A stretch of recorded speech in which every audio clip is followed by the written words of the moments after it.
Live from multiple locations via the miracle of Skype, it's the LTN Hour. Let's talk NASCAR with your host, Todd Bailing. Featuring dangerous Dan Margetta and Brian Schmidt.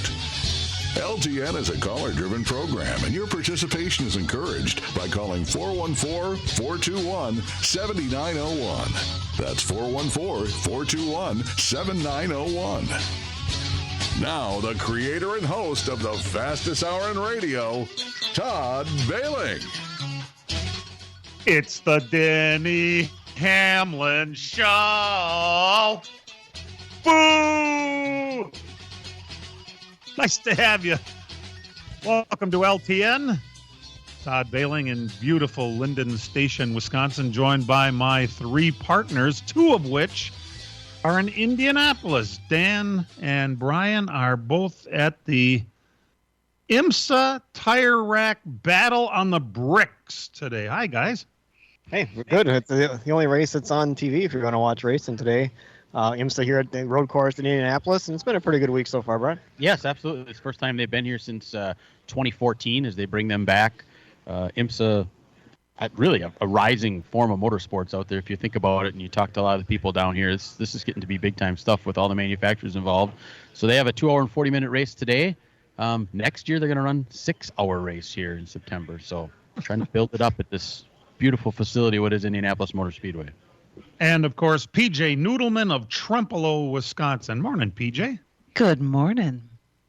That sexy voice just doesn't really fit in with these other three clowns on this program. Just thought I'd point that out. Way too nice for this time of morning. We're glad you're tuned in with us. If you'd like to call the program, 414-421-7901. Hamlin, there are very few drivers that get booed like Hamlin does when he wins. It reminds me, he does a little bit of Darrell Waltrip. He's the same number when Waltrip was winning all those races. The biggest difference, though, because Waltrip was never a very popular guy. He'd get out and there'd be booing, and he'd say things to rile up the crowd like Hamlin did when he got out. I don't know why you're booing, just because I beat your favorite driver. Which one? All of them. Yeah, which is all of it. It's hilarious, I think. But the difference would be between him and Waltrip is Waltrip won a lot. That was Hamlin's third win of the year, which is a great number. In this day and age, having 3 wins in a season is pretty darn nice. After leading 142 laps, by the way, holding off Kyle Larson, although they probably, where was the mystery caution with 15 laps to go last night? Wouldn't that have just made this a slam-bam finish? That would have been just fine. But Hamlin moves on to the next round. In fact, we have a couple of drivers who have been eliminated. Here it comes, Matt. I know it. I'm feeling it. Guess not. Yeah, I told you he had a list. There we go. Our timing is really impeccable. Kevin Harvick got eliminated. Good God. I would say it's some sort of surprise, but both PJ and Toby Noodleman picked him to be eliminated, and so did Brian. And after that round, we all picked Ricky Stenhouse Jr. to be eliminated, and Michael McDowell was eliminated. Was picked by everyone except Brian to be eliminated in that round. So, interestingly, Joey Logano was eliminated. None of us picked Logano to be eliminated. As a matter of fact, it was such a great surprise to me. I had him picked to be in the Final Four. Well, that was a mistake.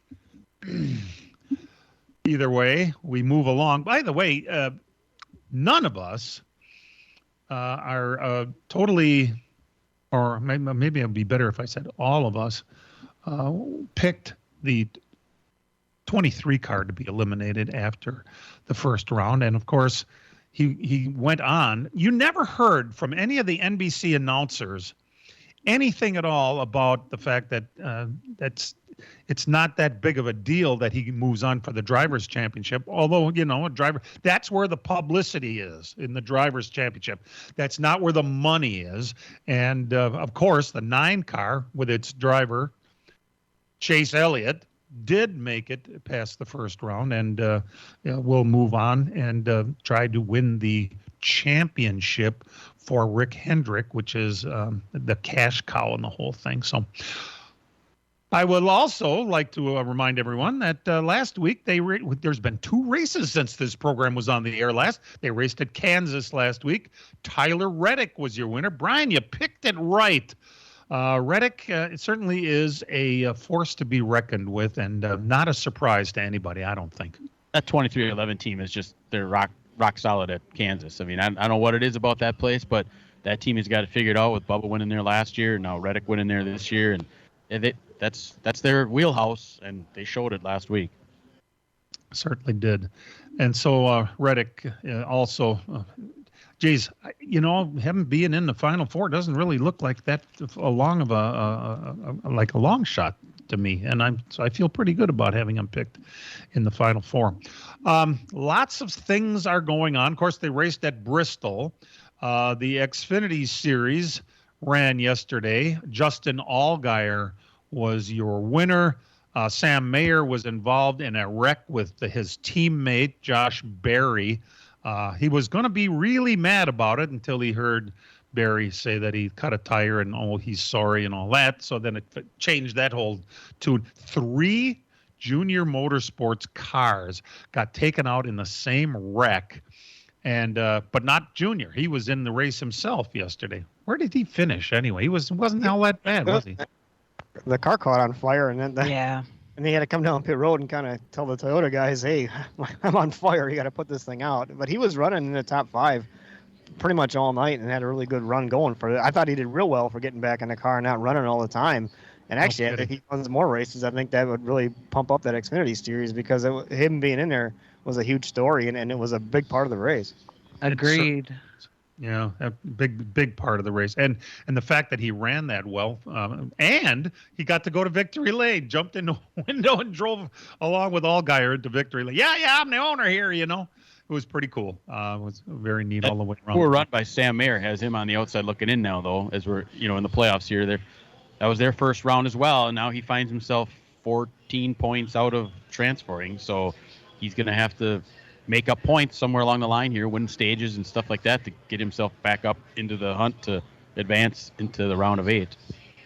On Thursday night, the Truck Series ran. Corey Heim, it was the first time, not first time, it was the first driver that has been found their ticket punched into the Final Four. Corey Heim is the guy. Ty was in the race, finished 19th. What exactly was going on with Ty? Ran up front. Yeah. Go ahead. I was just going to say he ended up, he was running up front, and I think he tried to force the issue to avoid getting pinned under a slower car and made contact with Heim, I believe. Cut a tire. Yep. And never really was able to get back up from that, because there wasn't a whole lot of opportunities after that. Going around the lap truck was just bad luck that way. The bad part now is you got to win the Talladega lottery next week, or you have to win at Homestead now to get your way to Phoenix. I mean, or everybody else has to have some problems. He's behind the 8 ball now. Yeah, he's 22 points out. I mean, there's still a lot of points to be had with, again, their stages, win some stages and stuff like that would really help, go a long way. But then you have Eckes, Hocevar, and Infinger are the ones that are kind of in position right now, and there's quite a gap. Zane Smith, multiple-time champ, he's 14 points out. Ben Rhodes, 19 out, and then him, Ty, and Sanchez are both 22 points out. So a lot of work to be done. I guess so. The ARCA Series also ran at Bristol. William Sawalich, Willie Sawilly, was the winner, and he did win the ARCA East Championship too. I'm not really sure how many cars are in all those championships. There's ARCA's got a lot of championships and not a lot of cars. But way to go, Willie. We're glad you're listening. Once again, if you'd like to participate, anything having to do with the world of NASCAR racing, 414-421-7901. We'll be right back.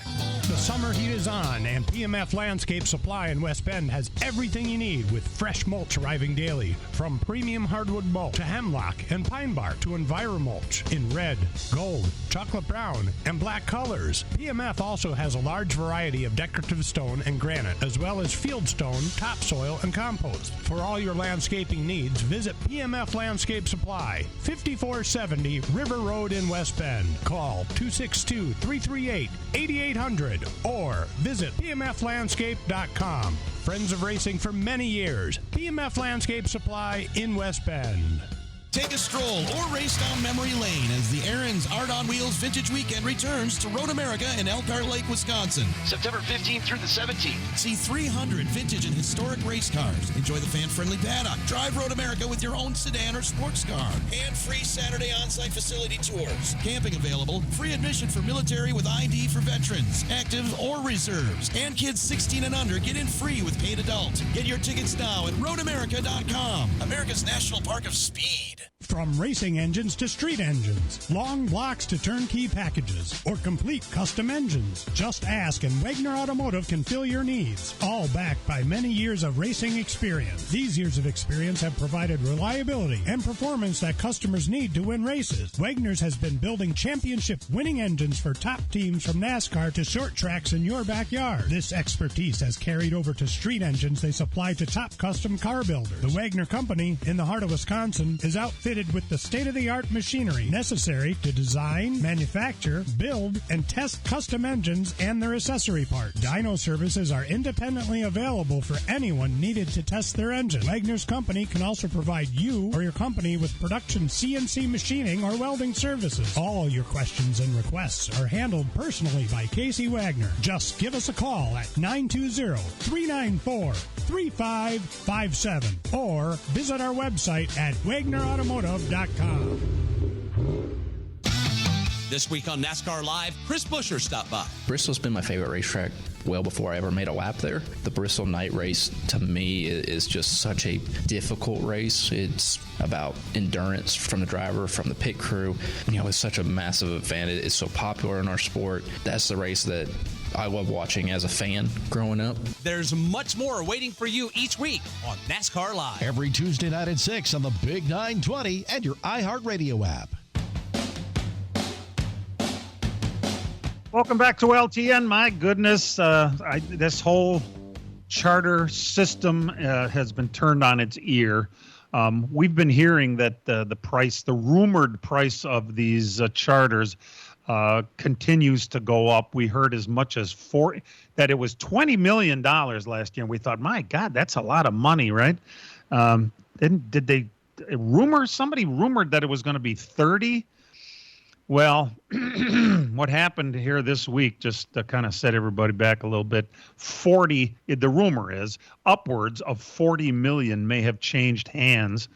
The whole thing is a little bit confusing because we're talking about a charter agreement. The charter plan expires after next year.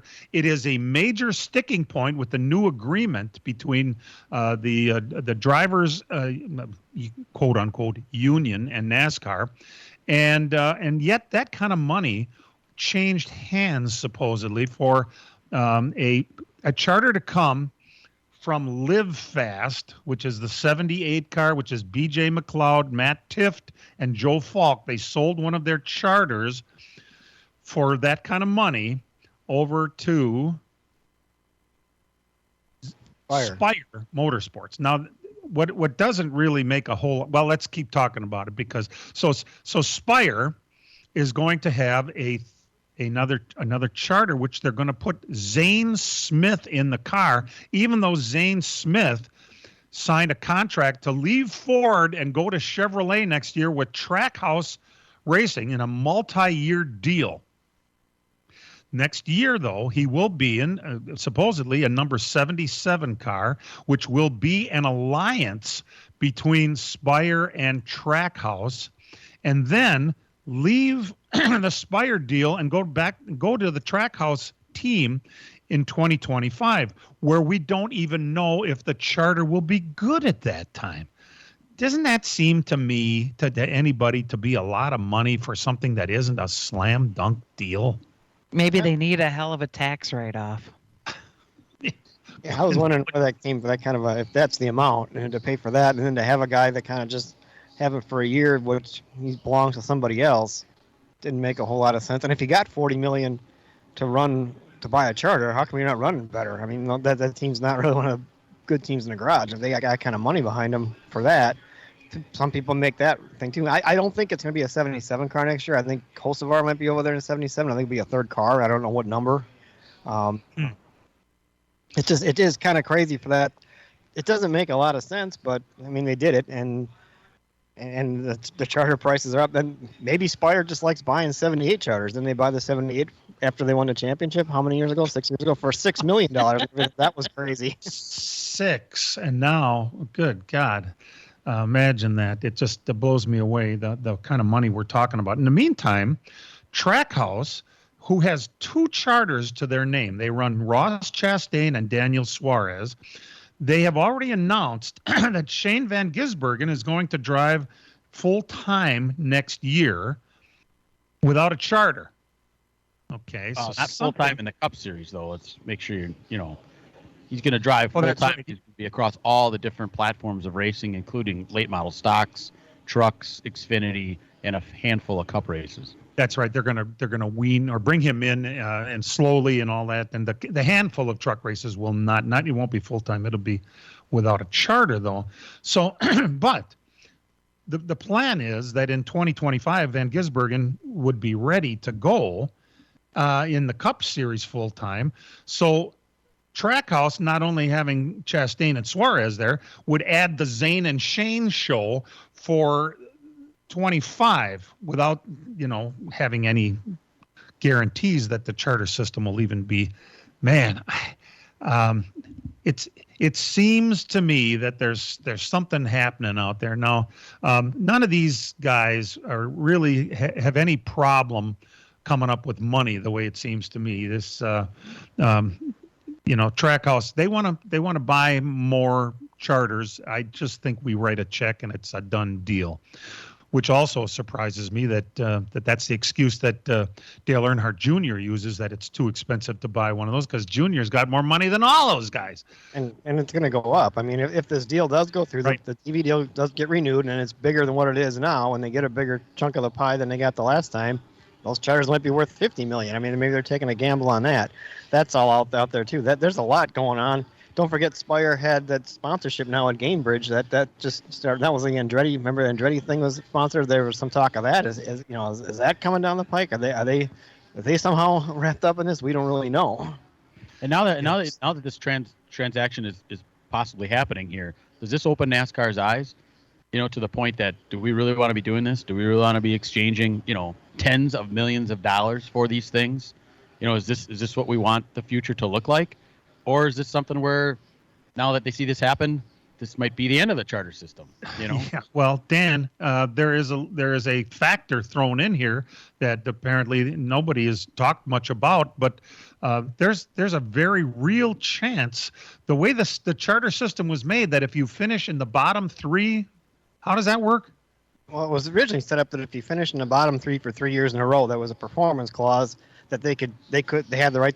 NASCAR could take your charter, you could lose it, and nobody's really had that happen because they've kind of played the shell game over the years. Well, now it's kind of running out. The field is getting better as these guys, teams that really don't stay in a lead lap, are starting to cash out because the charters are going up. It's harder and harder to have to run like that and stay in the bottom 3. And Rick Ware is there right now in the 51. That 51 charter is in the bottom 3, and I think this would be the 3rd year it would happen. So that. I mean, it was there that said they could take it if they needed to. Would they actually take a charter from a team, especially if it's worth that much? Well, and both of them. Yeah, exactly. How would that work? Because NASCAR didn't charge anybody a penny. They just passed out charters to everyone, and the buying and selling has happened between the teams, not with NASCAR. So if NASCAR was to rescind a charter from a bottom 3 performer, what exactly happens with that charter? What would determine who gets it? And NASCAR would not like to just give something away that's worth $40 million. Am I right? They wouldn't. They're all about making their own money and changing the rules as needed. Interesting. We're not sure where it's all going, but it sure is interesting. We'll be back. As a growing manufacturing company, we needed security solutions. We chose Bonafide because of the services they offer, pricing, and trusted reputation. But it's their outstanding service and support that convinced us we made the right choice with Bonafide. When businesses need security, they contact Bonafide Security Solutions. From locks and alarms to safes and surveillance, we do it all. We are Bonafide. We protect what you value. For your free security survey, call us today or visit bonafidesafe.com. Miller Sales and Service is the Midwest's #1 Bravo trailer dealer for customer service and satisfaction. Serving the area since 1939, Miller's is located on the corner of Highway 57 and K in Random Lake. As the Midwest's #1 Bravo trailer dealer, Miller's has all kinds of Bravo trailers from 8 feet to 48 feet in stock. They also have a selection of B&B utility and dump trailers, reliable and Chilton open aluminum and steel trailers. With over 50 pre-owned low-mileage cars, trucks, and SUVs, Miller's has just the vehicle you are looking for. Miller's also carries a full line of Alumacraft boats and Manitou pontoon boats, complete with Evinrude outboards. Why not buy from racers who know what racers want and need? With Miller's Sales and Service on the corner of Highway 57 and K in Random Lake.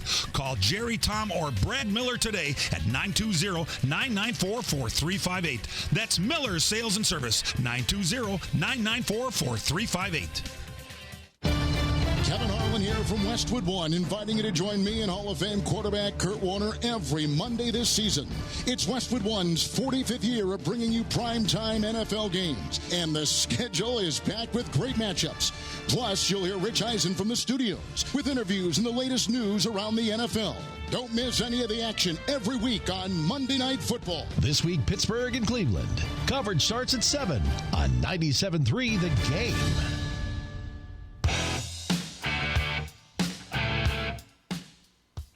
Welcome back.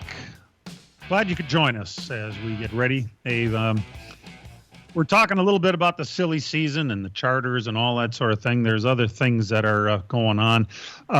For one reason or another, and perhaps someone could weigh in on this because we talked about it before the show. None of us can really understand what the great attraction to Daniel Hemrick is. He's a very nice young man, very nice.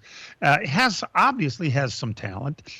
Unfortunately, has not really run up front and won races on a consistent basis, and yet he's going back to the Cup Series. If you'll remember, he was the original driver for Childress's number 8 car that Rowdy is in now, and went down and went back to the Xfinity Series. He did win a championship.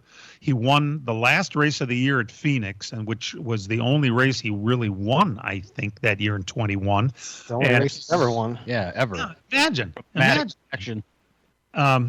So now he gets a full-time gig. He's going to replace Justin Haley in the 31 car starting next year.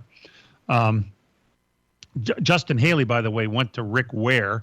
Rick Ware is the same one we were just talking about, who's due to lose one of his charters. So I'm not real exactly sure about how that whole thing's going to work. A colleague is the owner for Hemrick next year, so they're going to have, well, we think 2 cars, right? The 31 plus A.J. Allmendinger was in the 16, although there's been all kinds of mumbling about it. Will A.J. come back? Does he want to come back? Are they going to run that car full time? Would they sell the charter to somebody for $40 million? There's a lot out there. I mean, that's going back and forth. Now it seems like AJ is probably going to come back. I mean, that's kind of what the way it's swinging this week. We'll see what happens next week. But that's always happened there. And Hemrick runs the Cawley Xfinity car. That's where he went after he left Gibbs Racing for that. But remember, he ran the 8 car. It didn't do much. And then Reddick got in it, and some of the 8 car was great. And Kyle Busch got in it, and the 8 car was still good. So, I mean, that doesn't do Hemrick a lot of good when somebody gets in the car right after you and it suddenly turns the whole thing around. When you're looking at the Cawley guy, their Xfinity drivers, when you look at their performances, Chandler Smith is the one that always jumps out at you, that he's the more accomplished, one of the bunch. But I'm guessing they're thinking he's not ready and doesn't have the experience. Otherwise, I would have assumed he would have been the one you would have moved up there. But they decided to go with Hemrick instead. Chandler has a win already in the Xfinity Series, won a lot in the ARCA Series, won a couple of truck races, I believe. So, he's got the pedigree to win races where Hemrick doesn't. So it's interesting to see that this is the route they're going. Unless it's just a one-year deal to hold on. Maybe. Spot for Chandler. I don't know. It leads someone to believe that Daniel Hemrick has money running out of his pockets and has the money to buy himself a ride. I don't think so. I thought he was. Remember when he was with Childress and that, and there were some people we knew on the car that had worked with him, and said that whole family didn't really come from it all. He ran late models and kind of got here the old-fashioned way that way. It's just that once he got here, he hasn't really been able to string multiple wins together or even run up front on a consistent basis, I think. Is that somewhat indicative of the pipelines that you might say is drying up? Who are the guys that are in the pipeline anymore? Zane Smith was Ford's guy, but there's nowhere for him to go other than maybe the 10 car next year. We don't really know what's going on with the 10 cars. Has it been announced anything about the 10 car? Do we know if Smithfield is coming back? Do we know if Eric Almirola is going to be the driver? Is he going to retire? Is Cole Custer going to return to the Haas Tony Stewart gang where he was before they send him down to, I don't know, make room for another driver? Nobody's really doing anything at that Stewart Haas thing. I don't think. Show me something out of there. So, there's a lot of questions that are out there yet, don't you think? Well, when you take a look at the Xfinity Series, just look at their playoffs roster right now. You got Justin Allgaier. He's a full-time Xfinity guy. John Hunter, he's got a place to go next year. Cole Custer is signed up with, in the Stewart-Haas organization. Austin Hill, he's with Childress, so you would assume he's going to go up there. Then you get to Chandler Smith, Daniel Hemrick. Sammy Smith is a Toyota guy. Sheldon Creed, Jeb Burton, Sam Mayer, Parker Kligerman, and Josh Berry, who's announced. So really, there isn't anything there if you look at it. There's not a whole lot of opportunity or guys that look like they're ready to move up, or it's kind of everything's really stagnant right now. So stand to reason Daniel Hemrick would be the one you'd move up who has some cup experience. I guess Zane Smith was the one that was not a surprise. I'm just a little surprised that Ford didn't keep him but really, where would he go? That 10 car is the only one that looks like it might need a driver. And this kid has been hanging around. Custer's dad runs the organization. Keep that in mind. We'll get you back in the car, son. Don't just hang on for a little bit. So Zane Smith, it seems like a slam dunk to have moved up. But Hemrick, that's the next one. Maybe the pipeline, there's drivers that need more seasoning. Allgaier certainly had a ride in the past but never had a front line ride. Is he really like the best guy that's coming out of? Allgaier was with Penske in the 12 car when that first came around, wasn't it? Yeah, that was on the Xfinity side. But I think he seems to be very content to just stay in the Xfinity Series and sooner or later find a way to win a championship if that's possible. He's there all the time and he never can get the job done. It is. The whole thing kind of is a little bit on the confusing side, but it all has to do with supply and demand. Who are the next great drivers? There's some good ones out there. And by the way, for a short time last night, the four drivers we picked to win at Bristol were all in the top 8. I don't know if any of you figured that out, but speaking of some guys that had some good runs, how about Ty Gibbs? He may not be the most popular guy there is, but we all knew the kind of talent he has. And boy, oh boy, he ran up front and looked pretty darn good last night at Bristol. You can't take anything away from him. And there were some other guys that showed up front there. That 17 car keeps doing very well. Ended up 4th last night. And how about Michael McDowell? He had to win to move on. He knew it. But he ended up 6th after having a pretty strong run yesterday. Interesting stuff. You look at your Ford guys. McDowell ran 5th, and when he had to win, ran up front. Buescher and Roush. Everybody kind of slept on those two teams the last couple of years. That may have been second fiddle on the Ford camp, but they're their top 4 teams right now. Penske and Stewart-Haas haven't been around. Amazing, isn't it? Just amazing. And here they are late in the season. We're glad you're tuned in. Please hang in there with us.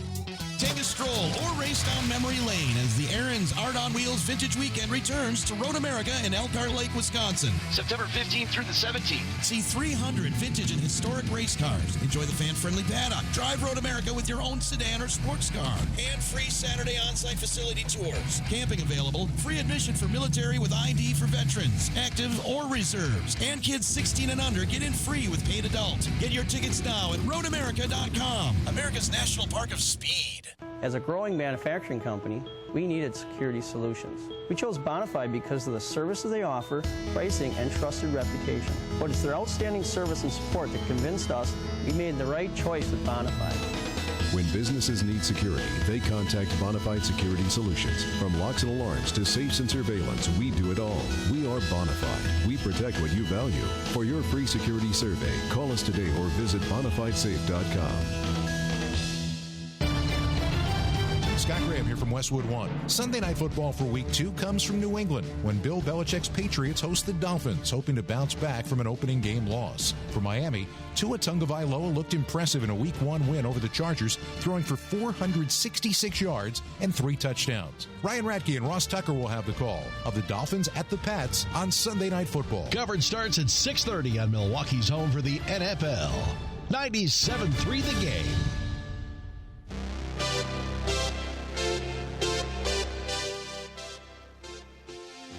Noah Gregson. Remember him? He raced in the ASA series yesterday at Toledo. Good news and bad news. The good news is that Noah Gregson has been reinstated into NASCAR Cup Series, or how about this? His NASCAR license has been reinstated. Bad news is you've been reinstated to unemployment. You lost your ride. And what's next for Noah Gregson? I can't imagine. Did any of us ever think of that? Where would Gregson go? And is he still considered to be part of that pipeline? I think in one of the lower series he is. I don't believe there's going to be any cup openings for him. But I would imagine he'll land on his feet in either an Xfinity ride or a Truck Series ride. He was very successful in both of those series. So that would be my guess next year. Once all the deck chairs have been shuffled, he'll land on his feet somewhere. And there too, though, I mean, look like that 42 car didn't show up and do anything all year when he was there. It doesn't do him any good when Holstevar, he's kind of goofy, but man, that kid can drive. I mean, he put that car in the top 10 last night for a long time. Ran up front.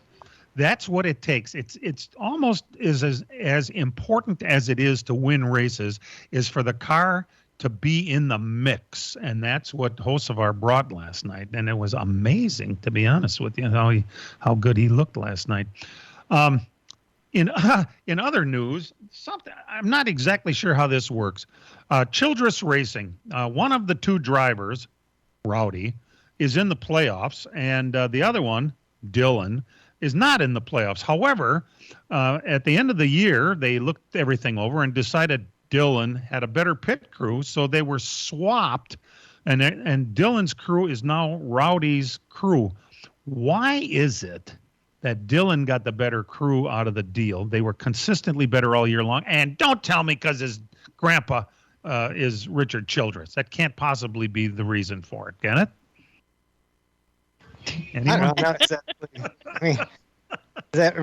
Was it really the better crew? I mean, the 8 car was real good at the beginning of the year. Now lately they kind of fell off a little bit and they haven't been that great. Is that just a kind of motivation factor for Kyle Busch to maybe work with somebody else because it was starting to get stagnant where it was? But beginning of the year, the 8 was outrunning the 3, I thought. Now the last couple of weeks, maybe the 3 has kind of caught up a little bit, and the 8 being in the playoffs needs to step it up, and maybe that's just a way to shake things up. I don't know what the reasoning was there. I would agree with that, Dan. A lot of times they do try to move things around just to make it look like something's different. They need to find that magic bullet that gets everybody's head thinking that we're ready to roll. Did it surprise anyone that Rowdy was so bad at Bristol last night? I picked him to win the damn race, and here he is, getting lapped. Come on, you got to. What happened there? This is when it's time to rise and shine. We're in the playoffs, and that's one of your best tracks. Yeah, something just didn't add up with that whole thing. So short track program for Richard Childress has been lacking quite a bit.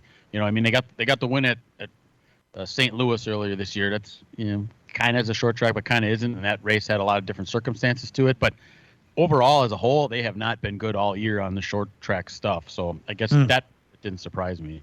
I guess. Hey, speaking of Bristol, apparently we have seen the last dirt race at Bristol.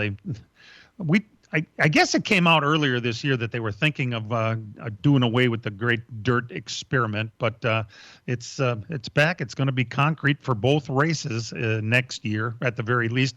I think the dirt plan, the dirt experiment, whatever you want to call it, ran its course and they're done completely. But Brian, this is really not a big surprise, I don't think. No, I mean, you kind of saw it last year when all they did was just the NASCAR weekend on dirt. The other support classes didn't run there, and that was simply because it was too hard on their equipment for all the other dirt series to do it. So I think in order to justify doing all that, you had to have the multiple weekends of racing on there, and the fact that stuff fell through kind of pushed it to the point where I don't think it pays to do this. I mean, that's a major undertaking and costs a lot of money to do it. And when your concrete racing is pretty good, and a lot of people think these cars run really good on that, I think you go back to that. Now the question is, when are they going to run the spring race? You know, is it going to be like, are we going to have 2 Bristol night races? Are we going to run in the evening on Easter, or when are they going to do it? Because what's really caused problems with their attendance at Bristol is the weather in spring. So finding a date that allows them to have a decent turnout is going to be the tough part, I think. And that's going to be a big deal next year. The schedule hasn't been out yet, and I think the Olympics is a big part. And NBC, finding dates that'll coincide with everything is kind of making it hard to get the schedule out. It's supposed to come out in the next week or so. Hopefully we'll get it. Dan, when was it supposed to come out, though? Was it in the summer? Already supposed to be out. But now I'll say this. When you think of the schedules come out, the truck schedule come out, the Xfinity schedule come out. When that Xfinity schedule comes out, there's probably going to be a race not on there that's going to surprise a lot of people. Don't panic.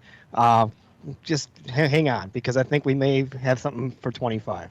Yeah, there's been a lot of talk. Been a lot of talk here in the media center about schedules amongst all the series, and IndyCar and NASCAR having to be with NBC, and NBC having the Olympics when they are is really throwing the crux into the thing, because that's right in the middle of your season. That's when you can race all over the country, and to have to take 2 weeks off for that, both series, is a very tough thing to do. So yeah, but TV contracts, there's a lot of money involved with those TV contracts, so this is not a big surprise. Well, and remember, going forward here down the line, the Fox has the trucks, they don't have to run in NBC, so you don't have to worry about them.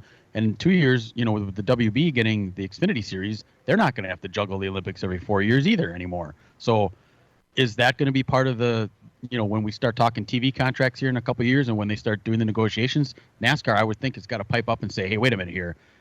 What are you guys going to do going forward, and what's the money going to be for us to have to take off in the middle of our season for the Olympics? I think that's going to be a big talking point during the next TV contract. Yeah. I also don't think that NASCAR is all that thrilled about competing against themselves by putting the race on USA while they're trying to push the Olympics on NBC all at the same time. You may see that because, you can't just take a couple of weeks off from the Cup Series. It really wouldn't make any sense. But like Dan just said, that's all being figured into the schedule, which is on its way. Although I'd like to find out exactly what Dan. It sounds like you have something up your sleeve there. That's pretty. I think we're going to find out pretty soon in the next week or two. But Chicago's another big part of that deal. I mean, looks like, is it going to happen next year? I think that's kind of what's holding up some stuff. It looks like it's probably going to be next year. We'll see about 25. I don't know, but it looks that could be another reason why it hasn't been out. I've been scouring the Chicago papers over the last couple of weeks here just to see if there's any news on it, and there's been nothing. And anytime you hear talk about it, it's, well, we're still talking about it, and maybe, I think that's what's holding the whole schedule up. What are you going to do there? And then if you don't run there, where are you going to go? The oval is sitting, down the street that you could possibly go run at. What kind of condition is that place in? Would you be able to jump in there and race right away or not? We don't know that. And I think NASCAR's not going to do anything to that place if you don't have a possibility of running there. However, or back to one of the most successful tracks on the entire circuit for the 2 years before that. That's a whole nother thing there. Yeah. So there's a lot of moving parts right now. And when you have, government holding up one, that really makes it tough because they don't do anything fast. I can tell you that, speaking from experience. And go ahead, PJ. Nothing. I was just going to say Chicago is always going to be a thorn in the side because Illinois is Backlogged with government issues, yeah. There's more to that thing, which we'll discuss maybe later in the program. We're going to take a break. Brian's chomping at the bit with all his dirt results. We'll be right back. Miller Sales and Service is the Midwest's #1 Bravo trailer dealer for customer service and satisfaction. Serving the area since 1939, Miller's is located on the corner of Highway 57 and K in Random Lake. As the Midwest's #1 Bravo trailer dealer, Miller's has all kinds of Bravo trailers from 8 feet to 48 feet in stock. They also have a selection of B&B utility and dump trailers, reliable and Chilton open aluminum and steel trailers. With over 50 pre-owned low-mileage cars, trucks, and SUVs, Miller's has just the vehicle you are looking for. Miller's also carries a full line of Alumacraft boats and Manitou pontoon boats, complete with Evinrude outboards. Why not buy from racers who know what racers want and need? With Miller's Sales and Service on the corner of Highway 57 and K in Random Lake. Call Jerry, Tom, or Brad Miller today at 920-994-4358. That's Miller's Sales and Service, 920-994-4358. Take a stroll or race down memory lane as the Aaron's Art on Wheels Vintage Weekend returns to Road America in Elkhart Lake, Wisconsin. September 15th through the 17th. See 300 vintage and historic race cars. Enjoy the fan-friendly paddock. Drive Road America with your own sedan or sports car. And free Saturday on-site facility tours. Camping available. Free admission for military with ID for veterans, active or reserves. And kids 16 and under get in free with paid adult. Get your tickets now at roadamerica.com. America's National Park of Speed. The summer heat is on, and PMF Landscape Supply in West Bend has everything you need with fresh mulch arriving daily. From premium hardwood mulch to hemlock and pine bark to EnviroMulch in red, gold, chocolate brown, and black colors. PMF also has a large variety of decorative stone and granite, as well as field stone, topsoil, and compost. For all your landscaping needs, visit PMF Landscape Supply, 5470 River Road in West Bend. Call 262-338-8800 or visit pmflandscape.com. Friends of racing for many years. PMF Landscape Supply in West Bend. Jordan Love and the Packers are in Atlanta Sunday for a new kickoff against the Falcons. Love throws the fade, down, sweeping grab left to the end zone. Touchdown, Green Bay Packers. Now we're talking. Packers game day rolls on 97.3 The Game.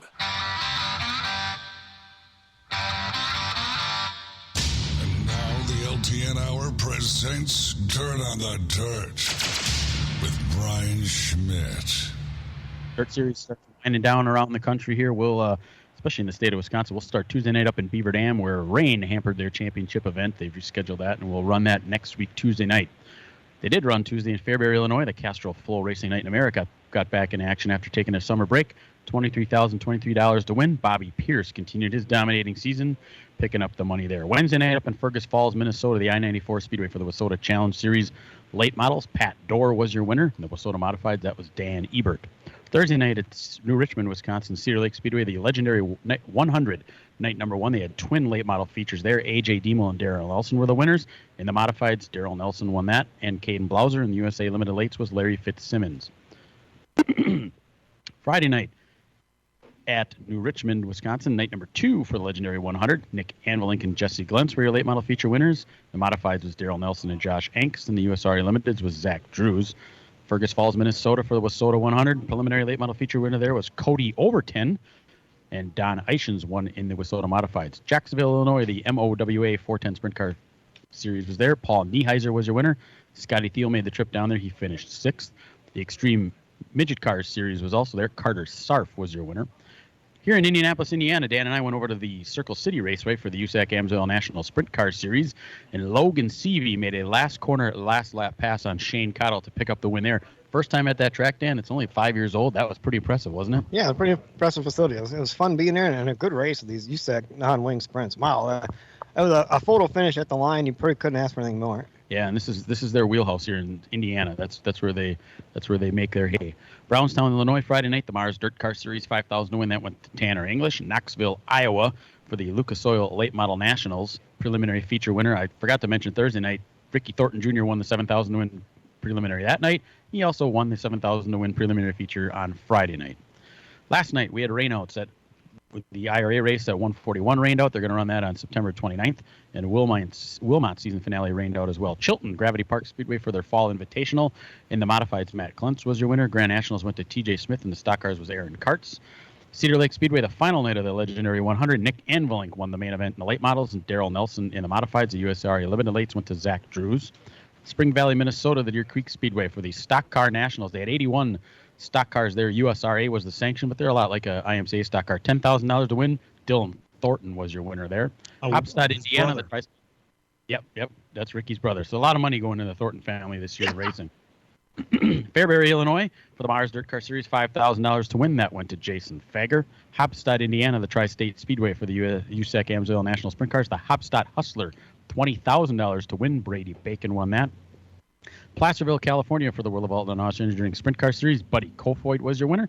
And finally, Knoxville, Iowa, the Lucas Oil Late Model Dirt Series, the $50,000 to win Knoxville Late Model Nationals. I'll give you one guess. If there's a Lucas race, who won it? You got it. Ricky Thornton Jr., his 20th Lucas Oil Late Model Dirt Series victory. How much did that one pay? $50,000.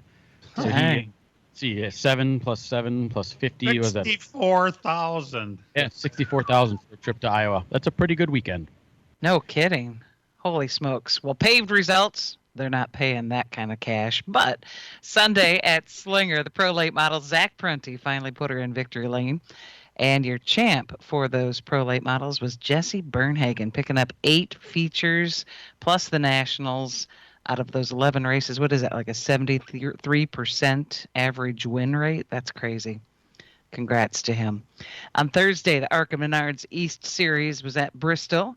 Your winner and champion of the East Series, William Sawalich. On Friday at Jefferson, the 43rd Wisconsin State Championships. Late model was Cody Hubrid. And the Midwest Truck Series also ran there. James Lynch was your winner. Last night at Jefferson, they were postponed to today due to the weather. And then Marshfield had their fall shootout. They were running double features to make up for that Bev Aschenbrenner Memorial. Dalton Zare picked up both of those wins, and he and John Beal are the Tundra champions. How does that work? Anybody? Would they share the championship? Well, it's kind of like you have the team. So some races, Dalton didn't run it, so John Beal did. So it's like kind of like a driver. You can do that. They allow you to have a teammate if you can't run the full series. Like Chase Elliott maybe this year, huh? Yeah, I guess, yeah. ASA Stars National Tour ran at the Toledo Speedway, the Glass City 200. Jesse Love was your winner. It was looking really great for Ty Majeski and Cole Butcher battling it out. Ty ran out of gas. Cole ran out of gas. Gio Ruggiero ran out of gas. And they all got refueled and restarted and rolling. And both Ty and Cole Butcher were picking their way back up to the front. And Ty started to overheat, shut his engine down as they were going to the competition caution, and did not get back out due to that engine issue. So anyway, Jesse Love wins. Cole Butcher finished second, closing the points gap on Ty. Bubba Pollard was 4th. Austin Nason 6th. Noah Gregson also ran and was 11th. And Ty ended up finishing 13th then after DNF. Heavy on the F. And that's what we have in the world of results. By the way, you've heard Dan and Brian. They are in Indianapolis today. They're at some track they have down there. It's sorry, I couldn't help it. The IMSA Tire Rack Battle on the Bricks. It's a big deal for those IMSA cars, and it will be televised today starting at 12 noon, head-to-head with the Packers. So good luck with the ratings, and at least around these parts, I'm guessing. But that it is what it is. Next week, Dan and I will both be at Wisconsin Dells. It's the Icebreaker. You think to yourself, Icebreaker? Yes, this is back from April when it was weathered out and scheduled for this coming weekend. It's a big weekend at Dells Raceway Park. Friday, Saturday, and Sunday will be the Icebreaker. So I hope to see many people there. We're going to take a break and be back. We're glad you're tuned in. LTN returns right after these.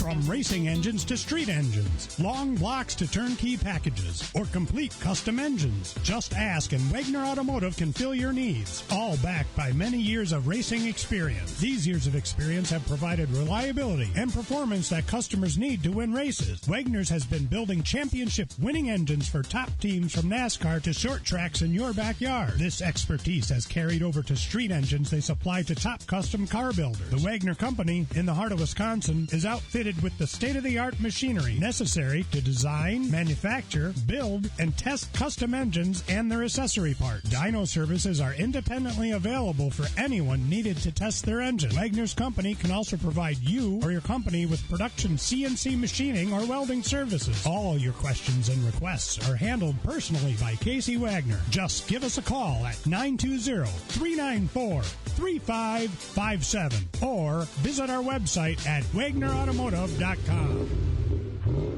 Take a stroll or race down memory lane as the Aaron's Art on Wheels Vintage Weekend returns to Road America in Elkhart Lake, Wisconsin. September 15th through the 17th. See 300 vintage and historic race cars. Enjoy the fan-friendly paddock. Drive Road America with your own sedan or sports car. And free Saturday on-site facility tours. Camping available. Free admission for military with ID for veterans, active or reserves. And kids 16 and under get in free with paid adult. Get your tickets now at roadamerica.com. America's National Park of Speed.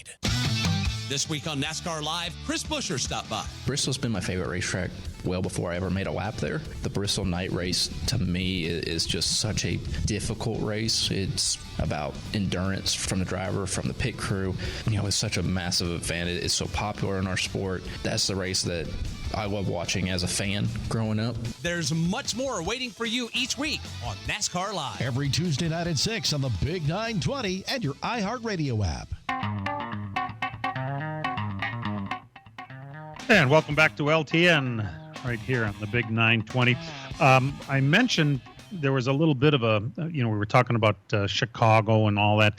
If anybody noticed or heard, Nashville, they're talking about bringing the Cup Series back to the Nashville Fairgrounds. There's another one a half an hour away that they've been running on that Nashville Super Speedway, but right in town is where they've been trying to bring it back. It hasn't been there since 84, if I remember right. Here's what has happened, though. And there's like comparisons with Chicago where the mayor made an agreement to bring NASCAR in and then was voted out. Well, the agreement stayed in place. And so NASCAR raced in Chicago. After 1 year, they're going to take another look at it and see if they're going to come back next year. In Nashville, it wasn't exactly the same. The mayor of Nashville was looking at all the different the pros and cons of bringing NASCAR back into the fairgrounds racetrack, because the neighbors are all complaining. I don't want that kind of noise. This is a neighborhood. Yeah. Then don't buy a house next to a racetrack. But so that's part of what it was. Well, that mayor was voted out just now, so we're not real sure what's going on in Nashville. Is the new mayor what is that mayor's position? We don't know that, and that's something that's going to get hammered out here. If it's worthwhile to Nashville, well, then they'll do it. But other than that, stand by. It's not like it's dealing with governments that NASCAR hates doing, always has, but they're leaving this all up to Speedway Motorsports to do all the negotiating. So NASCAR is out of it, and see what they came up with. We made our picks last week, and it got, I wouldn't say turned over. We all pretty much picked some of the same people to be eliminated after the first round, and it's no real surprise that Ricky Stenhouse, after winning at Daytona, he just didn't have a season whatsoever. He disappeared. There's nothing really there. What's the great attraction with that 47 car? Well, he can win on one of those we call them plate tracks. They're not a plate anymore. On a super speedway, he's good super speedway racer. So is Bubba, but neither one. Bubba's still in it, but not for the championship for the car owners, as we mentioned. He never was in it. He just never made it into the top 16. So that's where the 9 car is still in it with its wide array of drivers that it had in it. So fun to watch, fun to keep track of. And usually that first round has a surprise that makes it, out of that round that you didn't think was going to. And usually you're surprised that nobody would pick to be out. And that's kind of what happened here with Joey Logano. And with the 23, I think everybody kind of didn't expect him to move on. He did. He was a surprise to move on. I think the 4 car I thought would be better and actually move on, and he didn't. So it's so far going like it usually does. It's pretty unpredictable how to do this. The biggest thing is having those playoff points in your pocket, like the 19 and the 24 have. If they can move on to the next round, they keep bringing it with them. I mean, look, as close as it was for Truex, now obviously he vaults himself all the way back up to the top again. And you think about this round, this going from 12 to 8, it's got to be the most difficult. The tracks are difficult. You got Texas, that's kind of straightforward, but then you have Talladega and the Roval. I mean, that's unpredictable as you can imagine for those 2 tracks. Mm-hmm. So, Kyle Larson was saying he doesn't like this round. This is the round that got him last year. He winning at Texas next week is going to be huge for just about any team out there, because after that, it's a crapshoot to see if you're going to get out of the next 2 races. No kidding. Just so you know, all of us, even including Toby, picked the 24 car to make it to the Final 4. So, like you said, he's got all those points. But even with all the playoff points, that 19 car is flirting with disaster there, don't you think, Brian? He was, but now that's gone, and he gets to start from scratch. And if he has a solid run, the next 3 races, he'll be fine. You got to avoid the DNFs. But boy, you look at the 12 that are remaining, other than Bubba not running worth a lick. If I look at these 12, the other 11, any one of them could advance. I mean, Blaney hasn't been running good. I expected him to be out in the first round, but he didn't, and he's been running good the last couple of weeks now. So maybe he could advance. It's tough to pick 4 guys that aren't gonna make. All right, you guys are at Indianapolis. It's time for the battle on the bricks with the IMSA series. What are we looking for? What are we looking at today, gentlemen? The Penske cars are really good. Shocking, right? Because Roger owns this place, but they're really good. Matt Campbell, Felipe Nasser are the fast qualifiers in the 7 car. Nick Tandy's in the 6 car. Those are the 2 Penske cars. They're going to start on the front row. They're fast. I don't know if anybody's got anything for them. They've been really good all week, but these long 2-hour and 40-minute races, anything can happen, and the traffic is going to be crazy. This track the road course is smaller than the oval here. And there's 48 cars starting this race, so they're going to be in traffic all day long. 48 cars. And you said this series is very healthy. How many cars showed up? 48 showed up, so everybody's in their different classes. They've split them off, and there's 10 in the main class, and then they go down from different classes from there. But next year, we're hearing that there could be up to 65 cars, and they're not going to start 65 cars. They cap it at 60. Daytona has the biggest pit area, and they can start 60 there. Road America is right around there. They can probably accommodate about 55 or so there. So they're going to have more cars than they're going to know what to do with. What about these cars, gentlemen?